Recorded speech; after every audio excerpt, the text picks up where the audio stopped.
வறுகடலை வச்சு இப்போ இட்லி பொடி செய்ய போகிறோம். அதுக்கு பெருங்காயம் ஒரு நல்ல பெரிய துண்டு எடுத்து கொஞ்சமாக எண்ணெய் ஊற்றி பொரித்து எடுத்துக்கலாம் பொன்னிறமாக.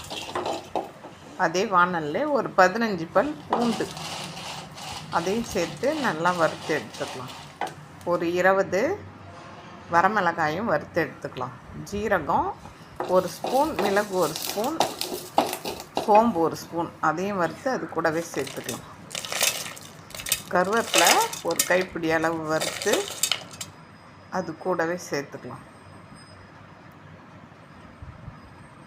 வறுகடலை 2 கப்பு அது கூட சேர்த்து ஒரு மிக்ஸி ஜாரில் போட்டு கொரப்பாக அரைச்சி எடுத்துக்கலாம்.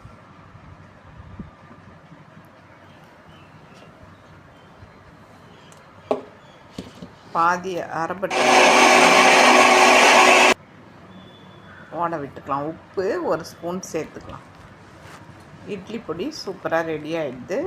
இட்லி, தோசை எல்லாத்துக்கும் தொட்டு